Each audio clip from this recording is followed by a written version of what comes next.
नमस्कार स्वागत करुच्ची आपको आईसीएस टिप्स रे मु प्रभात। तो देखो आज भिडियोटी आपण बहुत ही हेल्पफुल बहुत ही इनफॉर्मेटिव रही आपण मैंने OSSC सीजीएल एग्जाम प्रिपरेशन करुँच ये भिडियोटी आपण डेफिनेटली हेल्पफुल रहा।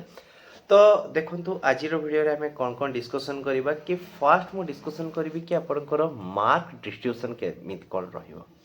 कारण देखो कि जदि आपण मैंने मार्क डिस्ट्रीब्यूशन को भलसे न जानवे देन आपंकर एग्जाम टी एत भल न जापे। नेक्स्ट पॉइंट रोचे कि आपंकर प्रिपेरेसन केमी करें कौन प्रिपेरेसन एग्जाम आसला प्रिपेरेसन करवा ए जगह आपको किसी स्मार्ट तरीका को आपणबार अच्छी। तो से स्मार्ट तरीका कौन से आपको कहि गोटे पिला मानकर डाउट रोचे कि डीआई को लेकिन एंड करेन्ट अफेयर को लेकिन या ऊपर आम डिस्कसन करवा। मु जहाँ जहाँ पॉइंट कहूँ से सब आप स्क्रीन आसीज तो बेस होवार नहीं। तो ये जो पॉइंट गुड़ाक रहा ना जदि आपण मैंने भलसे काम करेंगे आपंकर एग्जाम रे बहुत भल रिजल्ट आपण मैंने रखिए। तो मुझे ये जगह डिस्कसन करी देखो कि ऑलरेडी मु 3 वीक पूर्व गोटे वीडियो बनई कि OSSC सीजीएल रो प्रेडिक्टेबल एग्जाम डेट केबे रहिबो। तो मुझे कही एप्रिल फर्स्ट वीक भितर ही आपंकर हबार अच्छी। तो मोस्ट प्रोबेबली आपंकर सही डेट पाखापाखि आसी एप्रिल सेकेंड वीक जोटा कि रोचे आप 12 एप्रिल 2026 ही आपंकर एग्जाम कंडक्ट होगा जाऊँगी। तो आपन खातिर मात्र रहा कि 45 दिन। तो फर्स्ट जानवर अच्छी कि आपंकर मार्क डिस्ट्रीब्यूशन केमती कौन मार्क डिस्ट्रीब्यूशन की चेंजेस आसो देखो OSSC आपंकर 1 मंथ पूर्व डिटेल्स बाहर करदेव आपंकर जो रहा कि मार्च 8 ରୁ 15 भितर आपंकर कौन करेंगे से डिटेल्स बाहर करदेव कि केबे कौन एग्जाम हबार अच्छी कंप्लीट नोटिफिकेशन गोटे देदेव आपको है। ता सहित आपको से मार्क डिस्ट्रीब्यूशन दो मार्क डिस्ट्रीब्यूशन कौन चेंजेस रहा आगुरी आसूला आपंकर मैथ आसूला reasoning DI computer current affair. तो 5टा सेक्शन आसूला 5टा सेक्शन रे मैथ थिला 30 रीजनिंग थिला 30 आउ कंप्यूटर मैथ रीजनिंग डीआई 30 90 थिला करेन्ट अफेयर 40 थिला आउ आपंकर कंप्यूटर 20 थिला। किंतु एथर जो आपंकर आपन देखिबे कि ओडिसा जी के ऐड होइछि तो आपंकर मैथ रीजनिंग डीआई एथि किछि इफेक्ट पड़ो ना आपंकर। कारण फास्ट देखिए कि ए 3टाकर वेटेज पाखापाखि 110 थिला एमानकर वेटेज कमेकी आसिक 30 30 30 90 जो फास्ट आसाला 90 करी देन आपको आउर से न कमेकी कौन कर कि जो आपंकर करेन्ट अफेयर थिला कि 40 मार्क तो करेन्ट अफेयर को से स्प्लिट करके आपंकर 20 मार्क रखियो करेन्ट अफेयर एंड 20 मार्क रखियो आपंकर ओडिशा जीके है ना। तो एमती ही आपंकर कर जोटा कि मोस्ट प्रोबेबल रही है देखिए कि बहुत जल्दी ये रिगार्डिंग मत नोटिफिकेशन आसीज है। तो ये तो थिला आपंकर मार्क डिस्ट्रीब्यूशन कथा। तो अधिका ऊपर फोकस न करवा ही भल आपंकर मेन काम रहिबो कि कंटेंट ऊपर मत केते सिलेबस सारिबार अछि केथर रिवीजन करिवार अछि केते मॉक टेस्ट दबार अछि केते सेट मु PYQ सारिबार अछि है। तो देखो मु आपन कहूँ कि मु गोटे लेजी पिला सीरियसली कि एग्जाम पढ़ापढ़ी बहुत ही मत ये लगे। तो आपण मैंने समस्त प्रिपेरेसन स्ट्रेटेजी अलग अलग थाए है। तो मुझे थाए कि मत मैथ रीजनिंग बेसिकली करने को भल लगे। तो मुझे कौन करे कि ओवरऑल मॉक टेस्ट में कौन करे मैथ रीजनिंग करनी हाँ छाड़ ताको स्किप करके देखी दियो कि हाँ यही अच्छी आगे बढ़ी चल बस यहाँ हूँ मोर गोटे टैक्टिक थिला कि एमती ही मु प्रिपेरेसन करूँ फाइनाली जॉब रे अच्छे एमती ना कि नहीं। तो यहाँ मो गध मेथड टाइप वन टाइप कम कर जाइए होपफुली आप कम न करें कि एक्चुअली कि आप वे पढ़े मुझे कहूँ देखो OSSC आप एग्जाम पैटर्न देखिए ना तो टी डिफरेन्स रोचे आपंकर SSC टा रहा कि OSSC टा रहा यहाँ पूरा वन टाइप गोटे अलग एरिया रोचे कहार क्या किसी सामंजस्य नहीं यार। तो आपंकर जो रहा कि 6टा सेक्शन बर्तमान रहा मैथ रीजनिंग डीआई आपंकर computer current affair Odisha GK जो 6टा सेक्शन रहा। तो 6टा सेक्शन में आप तो मैथ रीजनिंग डीआई ये 3टा को इंपोर्टेंट दौथे ता सहित कौन करेंगे कि एबे आपण मैंने यही 3टा पर फोकस करके मॉक टेस्ट दौथे मॉक टेस्ट दिंतु भल अच्छी कि मोर सजेसन करी आपंकर PYQ को सॉल्व करंतु। जदि आपण मैंने एवेठू PYQ सॉल्व कले आप हाथ में धरी नि कि 50 दिन रहा 50 डेज आज को मिसिक आप हाथ में 50 डेज रहा। तो 50 डेज जो पाखे रोचे ना तो एमती टार्गेट दिखती कि मत आटलिस्ट 15टा PYQ सारिबार अच्छी ଆପଣ କହିବେ କି 15ଟା PIQ କୋଉଠି ଆସିଲା ତ 3-4 ବର୍ଷ ହେଲା ଏକ୍ଜାମ ହେଇଛି। ତ ଆପଣ CGL ର 3ଟା କି 4ଟା ସେଟ୍ ସାରିବେ, PGL ର ସାରିବେ, ତା ସହିତ CHS ର ସାରିବେ, math reasoning DI, math reasoning DI computer 4ଟା ସେକ୍ସନ ସାରିବେ। ମ୍ୟାଥ୍ ରିଜନିଂ DI କମ୍ପ୍ୟୁଟର ଏ 4ଟା ସେକ୍ସନ ଯଦି ଆପଣମାନେ ସାରୁଛନ୍ତି ଦେନ୍ ଆପଣଙ୍କର ଗୋଟେ କନଫିଡେଣ୍ଟ ଆସିବ କି ହଁ ମୋର ଏତିକି ଏକ୍ଜାମରେ ମାନେ ଏଇ ଟାଇପ୍ର ମୁଁ ଭଲ ମାର୍କ ରଖିପାରିବି। ଏକ୍ଜାମରେ ଯଦି ବି କ୍ୱେଶ୍ଚିନ୍ ଆସୁଛି ମ୍ୟାଥ୍ ରିଜନିଂ DI ଅଲରେଡ଼ି ଆପଣଙ୍କ ପ୍ରାକ୍ଟିସ୍ ଥିବ, କାରଣ ଆପଣ ଯେତେବେଳେ 12 ସେଟ୍ ପ୍ରାକ୍ଟିସ୍ କରି ଯାଉଛନ୍ତି ପାଖାପାଖି 360 କ୍ୱେଶ୍ଚିନ୍ ହେଲା पर इयर मैथ रू 360 क्वेश्चन ये पाखापाखि 1080टा क्वेश्चन आपण मैंने प्राक्ट करके जाऊँच तो गोटे बड़ जिनस आपंपाई अच्छे है तो टार्गेट देवी कि आपको आटलिस्ट कहली माने 12टा आप प्रिवियस ईयर क्वेश्चन प्राक्ट करके OSSC आउ रहा कि 12 रू 15टा आप मक टेस्ट देवे। तो यही आपंकर के दिन पड़ा देखो आपंकर 50 दिन रहा 50 दिन आपंकर ये जब 12टा आपंकर PIQ लगे एवं आपड़ जब 13टा भी लगाऊँ मक तो टोटाल होगा के कहतु 25टा 50 दिन में आप 25टा जिनस को कम्प्लीट करार अच्छी जदि सिलेक्शन नबार अच्छी मोस्ट यहाँ आप कहे ना मुझे PIQ करी आउ ये करी डायरेक्ट सिलेक्शन ने तो टिके आपंपाई कष्ट हम आउ गोटे कहूँ कौन पाई कि आपको यहाँ गोटे बूस्ट करे माइंड को बूस्ट करे कि आज आप PIQ प्रैक्टिस कले कि आज आप DI प्रैक्टिस जो मक देले आप देखिए कि PIQ क्वेश्चन देले आप लगे अरे हे ये वर्ष क्वेश्चन इजी थिला आप आज जी एग्जाम देवे आज क्वेश्चन आप हार्ड लगे घरे आसी प्रैक्टिस करें PIQ से ना अरे ये क्वेश्चन भी इजी थिला एमती हुए। तो से आपण PIQ क्वेश्चन जब बारंबार प्रैक्टिस करिसेंती previous year question exam hall रे तार बेनिफिट आपन मिलेबो। मक देइछंती क्वेश्चन को सिलेक्शन नंबर बेस्ट वे होउची स्किप द क्वेश्चन।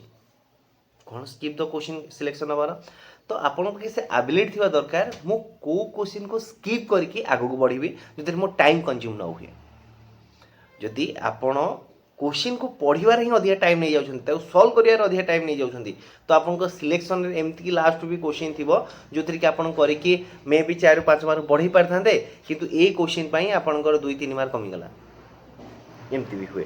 तो सबुठ भल जिनस कि आपण भितर से एबिलिटी डेभलप होबार अच्छे कि मु को क्वेश्चन को स्किप करी को क्वेश्चन स्किप करी हाँ जब टाइम है पछे देखिए मुझे कहनी आप टोटाल छाड़ी आसतु बारी एवं मुझे देखिए जी एवं देखिए आसलानी देन ताको स्किप करी तुरंत 10 सेकेंड भितर आप क्वेश्चन को स्किप करेंगे आग को बढ़े लास्ट जो आपको टाइम मिले पुणी ये क्वेश्चन गुड़ा सब देखिए तो एमती ही कले आप सिलेक्शन नहीं पारे। तो ये एबिलिटी आप डेभलप हम केमी जदि आप बारंबार PIQ प्रैक्टिस करेंगे जदि आप बारंबार आपंकर मक टेस्ट देवे ताहले आपंकर ये एबिलिटी डेभलप हम। तो 25टा मक सीरियसली माने 12टा PIQ क्वेश्चन सेट आउ आपंकर 13टा मक यहाँ आप सफिसीयंट हम। तो फास्ट यही स्ट्राटेजी को आपणतु आपन सिलेक्शन माने गोटे स्टेप आगु को आपण माने बढ़ी जिवे है गोटे स्टेप आगु डेफिनेटली आपण माने बढ़ी जिवे कि सिलेक्शन नंबर। देन आ गोटे जिनस कि आपनकर करेन्ट अफेयर ऊपर मुझे कहूँ तो मु 4 मासर करेन्ट अफेयर पढ़ी 5 मासर करेन्ट अफेयर पढ़ी तो डेली करेन्ट अफेयर देखुचे। एक्चुअली देखो कि गोटे पिला जदि दिन को 2 घंटा मैथ को देला ना 60 दिन में 50 दिन 100 घंटा दौचे से टार्गेट दे पारे हाँ 30 रु 28 रखिपारे। तो जदि आप आज भी करेन्ट अफेयर 2 घंटा देवे यहाँ 100% सियोर कहीपर मुझे करेन्ट अफेयर 20 आउट ऑफ 20 रखिपारि कि देखो करेन्ट अफेयर एमती किसी जिनस थाए जोटा कि आपको प्रोब्लेम पकाए। तो मु जोटा कि आपड़ी करेन्ट अफेयर मुझे कौन करे मुझे मैक्सिमम पिला ही करते कि एग्जाम आसला एग्जाम डेट सीट आसला एडमिट कार्ड आसला 10 दिन रहा तो 10 दिन में मत लास्ट 5 ରୁ 6 मासर करेन्ट अफेयर माराथन वीडियो देखार अच्छे। तो माराथन वीडियो मुझे कौन करे कि जस्ट एमती बसी थी मानकर जो कौ टाइम ना जो पढ़ा मोर इच्छा होनी शुभुची और चल लगेदेव मु प्रायतः माराथन ही वीडियो देखे 200-300 करेन्ट अफेयर क्लास जो थाए ना जनवरी मासर 200 करेन्ट में जो MCQ है तो आपण मैंने ही फॉलो करेंगे सहीटा ही भल रुए है। तो कहीं ना आप कम टाइम रे 2x मोड देखिपारे जोटा कि आपंकर टाइम टू टाइम बचला धीरे धीरे आपण से जिन आक्वेंटेड है एमती नुह कि थे देखिए यहाँ भूल जिन माने आपण मैंने इंटरप्रेट करेंगे ना कारण मुझे जनवरी मासर करेन्ट हो पाखे 3-4 थर देखी 2x मोड देखुची कारण एमती नुह कि मुझे गोटे थर देखी कि गोटे थर शुणिकी सब मन रखीदेवी ताकि मुझे बारंबार शुणे बारंबार शुणला फल हाँ ये जिनसा होता ଏଇ ଜିନିଷ ହେଇଥିଲା ହଁ ଯେତେବେଳେ ଗୋଟେ ଥର ଦେଖିଲି କିଛି ଜାଣିଲି, ସେକେଣ୍ଡ ଥର ଦେଖିଲା ଆଉ କିଛି ଜାଣିଲି, ଥାର୍ଡ଼ ଥର ଦେଖିଲା ହଁ ମନେ ପଡ଼େ ଚାଲିଲା, ଏଇ ଜିନିଷ ହେଲା। କାରଣ MCQ ବେସିସ୍ରେ ଆପଣ କ'ଣ ହୁଏ କି ୱାନ୍ସ ଯେଉଁ ଜିନିଷ ଆପଣ ଶୁଣିଛନ୍ତି ଆପଣ ମାଇଣ୍ଡରେ ଅଛି, କୋଶ୍ଚିନ୍ ହଲ୍ରେ ଆପଣ ସେ କୋଶ୍ଚିନ୍ ଯେତେ ପଢ଼ିବେ ନା ଆପଣଙ୍କର ଫାଷ୍ଟ ଅପସନ୍ରେ ହିଁ ଆପଣଙ୍କ ଜାଣିପାରିବେ କି କୋଶ୍ଚିନ୍ ମୁଁ ପଢ଼ିଛି ନାହିଁ ଏବଂ ଏ କୋଶ୍ଚିନ୍ ଆନ୍ସର୍ ଏଇଆ ହେବ। ଏମିତି ହୁଏ, ଆପଣମାନେ ଦେଖିବେ କି ଗୋଟେ ଥର କୋଶ୍ଚିନ୍ ପଢ଼ିଲେ 4ଟା ଅପସନ୍ ଅଛି, ଆପଣଙ୍କର ଅନକନସିୟସ୍ ମାଇଣ୍ଡ ସେ ଆନ୍ସର୍କୁ ଟିକ୍ କରିଦେଇଥିବ ହଁ ଏଇଗୁଟାକ ମୋର ଆନ୍ସର୍ ହେବ। ଯଦି ଆପଣମାନେ ଏଇ ଷ୍ଟ୍ରାଟେଜି ଫଲୋ କରିଥିବେ କି ଏମିତି ବି ଏକ୍ଜାମ୍ ହଲ୍ ଆପଣଙ୍କ ସେଥିରେ ହେଇଥିବ କି ହଁ ଏମିତି ହୁଏ। ତ କରେଣ୍ଟ ଆଫେୟାର୍ ଆପଣ କେତେ ମାସର ପଢ଼ିବେ ଦେଖନ୍ତୁ, ଏମିତି ନୁହଁ କି ମୁଁ 4 ମାସର କରେଣ୍ଟ ଆଫେୟାର୍ ପଢ଼ିଯିବି ତ 4 ମାସର କରେଣ୍ଟ ଆଫେୟାର୍ ଆସିବ, 6 ମାସର କରେଣ୍ଟ ଆଫେୟାର୍ ପଢ଼ିଯିବି 6 ମାସର ବି କରେଣ୍ଟ ଆଫେୟାର୍ ଆସିବ। ଇଭିନ୍ ଦେଖନ୍ତୁ ଯେବେ current affair question paper set କରନ୍ତି ନା, ଆପଣ ଫାଷ୍ଟ କହି ରଖୁଛି କି ଆପଣଙ୍କ ଏକ୍ଜାମ୍ ହେବ ଏପ୍ରିଲ 12 ତାରିଖ। ଯଦି ଏପ୍ରିଲ 12 ଆପଣଙ୍କ ଏକ୍ଜାମ୍ ହେଉଛି ତ ଟ୍ରାଏ କରନ୍ତୁ କି ଆପଣ ମାର୍ଚ୍ଚ ପର୍ଯ୍ୟନ୍ତ ସମ୍ପୂର୍ଣ୍ଣ, ମାର୍ଚ୍ଚ 30 ନୁହଁ ଆପଣ ଫେବୃଆରୀରୁ ମାର୍ଚ୍ଚ 10 ପର୍ଯ୍ୟନ୍ତ କରେଣ୍ଟ ଆଫେୟାର୍ ଦେଖନ୍ତୁ। ମାର୍ଚ୍ଚ 10-15 ଭିତରେ ଯାହା ଯାହା ଇମ୍ପୋର୍ଟାଣ୍ଟ ସେକ୍ସନ୍ ଥିବ ତାକୁ ହିଁ ଦେଖନ୍ତୁ ଖାଲି। ଆପଣ ଯେଉଁ ରହିଲା କି ଫେବୃଆରୀ ପର୍ଯ୍ୟନ୍ତ କେଉଁଠୁ ଦେଖିବେ ଦେଖନ୍ତୁ, ଏମିତି ନୁହଁ କି ଆପଣଙ୍କର ଯେମିତିକି ଇମ୍ପୋର୍ଟାଣ୍ଟ ଇଭେଣ୍ଟ ଗୁଡ଼ା ମୁଁ କହୁଛି, ଏବେ AI ସମିଟ୍ ହେଲା ତ AI ସମିଟ୍ କୋଶ୍ଚିନ୍ ଆସିବା କଥା ହିଁ ଆସିବ। ଦେନ୍ ଆପଣଙ୍କର ବାଂଲାର ଇଲେକ୍ସନ୍ ହେଇଛି, ବଙ୍ଗ ଇଲେକ୍ସନ୍ ହେଇଛି, ବାଂଲାଦେଶର ଇଲେକ୍ସନ୍ ହେଇଛି ତ ସେଥିରୁ ଆପଣଙ୍କ କୋଶ୍ଚିନ୍ ଆସିବ। ଦେନ୍ ଆପଣଙ୍କର US ଭେନେଜୁଏଲା ରିଲେଟେଡ୍ କୋଶ୍ଚିନ୍ ଆସିବ, କନଫ୍ଲିକ୍ଟ ହେଇଛି ସେ କୋଶ୍ଚିନ୍ ଆସିବ, ଇରାନ ରିଲେଟେଡ୍ କୋଶ୍ଚିନ୍ ଆସିପାରେ। ଦେନ୍ ଆପଣଙ୍କର ରହିଲା କି ନୋବେଲ ପ୍ରାଇଜ୍ ରହିଲା, ଦେନ୍ ଆପଣଙ୍କର ପୁଟଲିଜର ପ୍ରାଇଜ୍ ରହିଲା, ପଦ୍ମ ଆୱାର୍ଡ଼ ପାଇଛନ୍ତି ଓଡ଼ିଶାରୁ ସେଥିରୁ ବି କୋଶ୍ଚିନ୍ ଆସିବ। ଇଏ ଆପଣଙ୍କର ସିଲେକ୍ଟେଡ୍ ମାନେ ପେପର୍ ଥାଏ କି ଏଇ ପାଟର୍ନରୁ କୋଶ୍ଚିନ୍ ଆସିବ। Odisha economy survey, Odisha budget ହେଲା, ତାପରେ ଆପଣଙ୍କର ନୂଆ ନୂଆ ସ୍କିମ୍ କ'ଣ ଲଞ୍ଚ ହେଇଛି ତ ସେଥିରୁ କୋଶ୍ଚିନ୍ ଆସିବ। ଏ ଚିରାଚରିତ ପ୍ରଥା ହିଁ ଥାଏ। ଆପଣମାନେ ଏ ସେକ୍ସନ୍ ଉପରେ ଫୋକସ୍ କରିବେ, ବୁକ୍ ଆଣ୍ଡ ଅଥର କ'ଣ କ'ଣ ଇମ୍ପୋର୍ଟାଣ୍ଟ ଆୱାର୍ଡ଼ ହେଲା, ୱାର୍ଲଡ଼ କପ୍ ହେଉଛି, ୱାର୍ଲଡ଼ କପ୍ରୁ ମେ ବି କୋଶ୍ଚିନ୍ ଆସିପାରେ ଆପଣଙ୍କ ପାଇଁ ହେଲା, ୱାର୍ଲଡ଼ କପ୍ ଏଥର କିଏ ଅର୍ଗାନାଇଜ୍ କରୁଛି, ଏ ଟାଇପ୍ର ହିଁ ଆପଣଙ୍କର କୋଶ୍ଚିନ୍ ଆସିପାରେ। ତ ଟିକେ ଆପଣଙ୍କ ଆଡ଼େ ସ୍ମାର୍ଟଲି ଥିଙ୍କ କରନ୍ତୁ। ମୁଁ ସେଥିପାଇଁ କହିଲି ଆପଣ ଯେତେବେଳେ PYQକୁ ଦେଖୁଛନ୍ତି ହଁ କରେଣ୍ଟ ଆଫେୟାର୍ ଏ ଦେଖିବେ କି ଆପଣ ଏମିତି ନୁହେଁ 6 ମାସରେ ହିଁ କରେଣ୍ଟ ଆଫେୟାର୍, ବେଳେବେଳେ ଆପଣଙ୍କର ପାଖାପାଖି 1 ଇୟର୍ର ବି ଗୋଟେ କୋଶ୍ଚିନ୍ ପଚାରି ଦେଉଛି ହେଲା। ତ ସେମିତି ଆପଣଙ୍କୁ ମୁଁ କହିବିନି କି ଆପଣ 6 ମାସରେ ଦେଖନ୍ତୁ 4 ମାସରେ ଦେଖନ୍ତୁ, ଆପଣଙ୍କୁ କହିବି କି ଦେଖନ୍ତୁ 5-6 ମାସରେ ଦେଖନ୍ତୁ ଗୋଟେ କରେଣ୍ଟ ଆଫେୟାର୍। ତା ସହିତ 2025ରେ ଯାହା ବି ବଡ଼ ବଡ଼ ଇଭେଣ୍ଟ ହେଇଛି, 2025ର ଯାହା ବି ବଡ଼ ବଡ଼ ଇଭେଣ୍ଟ ହେଇଛି ତାକୁ ଦେଖନ୍ତୁ। ନଚେତ୍ ଆଉ ଗୋଟେ କାମ କରିବେ କି ଯେଉଁ ଆସେ ନା ଭିଡ଼ିଓ 1 ଇୟର୍ କରେଣ୍ଟ ଆଫେୟାର୍, 2025 ବର୍ଷର କରେଣ୍ଟ ଆଫେୟାର୍ ଗୋଟେ ଭିଡ଼ିଓରେ ବା in 1 video all the current affair, ତ ଏ ଟାଇପ୍ର ଯେଉଁ ଭିଡ଼ିଓ ଆସେ ତାକୁ ଗୋଟେ ଥର ଦେଖି ନେବେ। ତ ଏମିତି ହେଲେ ଆପଣଙ୍କର କ'ଣ ହେବ କି ଗୋଟେ ବୁଷ୍ଟ ମିଳିବ କି ନାଇଁ ମୁଁ ଓଭରାଲି କିଛି ଜିନିଷ ଦେଖିଛି, ମୋ ମାଇଣ୍ଡରେ ସେସବୁ ଅଛି। ଏକ୍ସାମ୍ ହଲ୍ରେ ଦେଖନ୍ତୁ ଆଉ ଗୋଟେ ଜିନିଷ ମ୍ୟାଟର୍ କରେ କି ଆପଣଙ୍କ ଲକ୍ ଫ୍ୟାକ୍ଟର। ଆପଣ 1000 ଜିନିଷ ପଢ଼ିକି ଯାଇଥିବେ, 5ଟା ଜିନିଷ ଛାଡ଼ିଥିବେ, 5ଟା ଜିନିଷ କୋଶ୍ଚିନ୍ ଆସିବ, ଏବଂ ଆପଣ 5ଟା ଜିନିଷ ପଢ଼ିକି ଯାଇଥିବେ, 1000 ଜିନିଷ ଛାଡ଼ି ଯାଇଥିବେ, 5ଟାରୁ 4ଟା ଏକ୍ଜାମ୍ରେ କୋଶ୍ଚିନ୍ ଆସିଥିବ। ଏମିତି ବହୁତ ଗୁଡ଼ିଏ ଜିନିଷ ଥାଏ ଯେଉଁଟାକି ଆପଣ ଲକ୍ ମଧ୍ୟ ଫ୍ୟାକ୍ଟର ଆଫେକ୍ଟ କରିଥାଏ। ବାକି ମୁଁ ଆପଣଙ୍କୁ ଡିମୋଟିଭେଟ୍ କରିବାର ନାହିଁ କି ଲକ୍ ହିଁ ସବୁ ଜିନିଷ, ଆପଣଙ୍କର ହାର୍ଡ଼ୱାର୍କ ବି ବହୁତ ଥାଏ। ହାର୍ଡ଼ୱାର୍କ ପ୍ଲସ୍ ଲକ୍ ଦୁଇଟାକ ମିଶିଲେ ହିଁ ଆପଣଙ୍କୁ ସକ୍ସେସ୍ ମିଳିଥାଏ, ଏଇଟା ସ୍ୱାଭାବିକ, ସମସ୍ତେ ବି ଜାଣିଛନ୍ତି। ୱିଦାଉଟ୍ ହାର୍ଡ଼ୱାର୍କ ଆଉ ୱିଦାଉଟ୍ ଲକ୍ କେହି କେବେ ସିଲେକ୍ସନ୍ ପାଇନାହାନ୍ତି ହେଲା।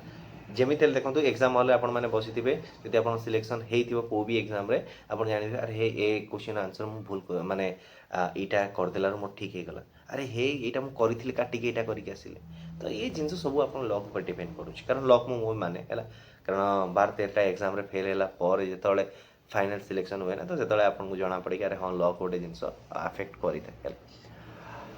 ତ ମ୍ୟାଥ୍ ରିଜନିଂ DI କଥା ଯଦି କହିବି, ଓନ୍ଲି PYQକୁ ପ୍ରାକ୍ଟିସ୍ କରନ୍ତୁ, ମ୍ୟାଥ୍ ରିଜନିଂ କମ୍ପ୍ୟୁଟର ଆଉ ଆପଣଙ୍କ current affair and Odisha GK ପାଇଁ ତ ଅଲରେଡ଼ି ମୁଁ ଆପଣଙ୍କୁ ରେକମେଣ୍ଡ କରିଛି ନୋ ୟୋର୍ ଷ୍ଟେଟ୍ ଓଡ଼ିଶା, ତାକୁ ହିଁ ପଢ଼ନ୍ତୁ, ସେଇଟା ଆପଣଙ୍କ ପାଇଁ ବହୁତ ଭଲ ରହିବ। ଏମିତି ନୁହେଁ କି ସବୁ ଯାକ କୋଶ୍ଚିନ୍ ଆପଣ ସେଥିରୁ ହିଁ ଆସିବ, ବହୁତ ଗୁଡ଼ିଏ ଜିନିଷ ବାହାରୁ ବି ଆସିପାରେ ହେଲା। ଗୋଟେ ଦୁଇଟା କୋଶ୍ଚିନ୍ ଡେଫିନେଟଲି 2-3ଟା କୋଶ୍ଚିନ୍ ବାହାରୁ ଆସିବ। ଆକ୍ଚୁଆଲି ଯିଏ କୋଶ୍ଚିନ୍ ପେପର୍ ସେଟ୍ କରୁଛି ସିଏ ବି ଜାଣିପାରୁଛି ପିଲାମାନେ ଏଇ ସୋର୍ସେସ୍ରୁ ପଢ଼ୁଛନ୍ତି, ତ ସିଏ କେଉଁ ସୋର୍ସେସ୍ରୁ କୋଶ୍ଚିନ୍ ପେପର୍ କଲେକ୍ଟ କରୁଛି, ତ କୋଶ୍ଚିନ୍ କଲେକ୍ଟ କରୁଛି, ତ ତା ଉପରେ ଡିପେଣ୍ଡ କରୁଛି। ସେଇ ଜିନିଷକୁ ଆପଣ ଗୋଟେ ତରିକାରେ ପଢ଼ୁଥିବେ, ସେ ଜିନିଷ ସେ ଅଲଗା ଗୋଟେ ତରିକାରେ ଦେଖୁଥିବେ ହେଲା। ତ ଏ ଜିନିଷ ଆପଣଙ୍କର ବି ଭ୍ୟାରି କରେ ଏକ୍ଜାମିନର ଉପରେ। ତ ଆପଣ ଏବେକାର କାମ କି ଡେଲି ଗୋଟେ ଟାଇମ୍ ଟେବୁଲ୍ ଦେଖନ୍ତୁ, ଟାଇମ୍ ଟେବୁଲ୍ ତ ସମସ୍ତେ କୁହନ୍ତି ସେଟ୍ କରିବା ପାଇଁ, ବାକି ଟାଇମ୍ ଟେବୁଲ୍ ସେଟ୍ କରିକି ପଢ଼ିବା ଟିକେ କଷ୍ଟ ହୁଏ। ଆପଣଙ୍କୁ ସୁଇଟେବୁଲ୍ ଟାଇମ୍ ହିସାବରେ ପଢ଼ନ୍ତୁ। ଯଦି ଆପଣ ଜବ୍ କରୁନାହାନ୍ତି ବା ଜବ୍ରେ ନାହାନ୍ତି ଆଉ CGL ପାଇଁ ପଢ଼ୁଛନ୍ତି, ତ ଆପଣଙ୍କ ପାଇଁ ଡେଫିନେଟଲି ଟାଇମ୍ ଟେବୁଲ୍ ଅଲଗା ରହିବ, ଏବଂ ଯଦି ଜବ୍ରେ ଅଛନ୍ତି ଏବଂ ପ୍ରିପାରେସନ୍ କରିବାକୁ ଚାହୁଁଛନ୍ତି ତାହେଲେ ବି ଆପଣଙ୍କର ଟାଇମ୍ ଟେବୁଲ୍ ଅଲଗା ରହିବ। टार्गेटेड मते 25 सेट सारिबार अछि 12टा आपनकर मॉक टेस्ट 13टा 12टा आपनकर पीआई क्वेश्चन आ 13टा आपनकर मॉक टेस्ट है मॉक को एनालिसिस आ पीआई को एनालिसिस करंतु जदि आपन किछि भी क्वेश्चन प्रॉब्लम फेस करछंती बा किछि आपन डाउट रहिछि मते आपन मेल मध्य करि पारि मो मेल आईडी रे icstipsite@gmail.com एथिला ओवरऑल वीडियो आपन पई जदि वीडियो भल लागिथे वीडियो लाइक करिवे सांग मन हाथ शेयर करिवे फर्स्ट टाइम पई जदि आपन माने आईसीएसटी को विजिट करछंती या को सब्सक्राइब करिवे धन्यवाद।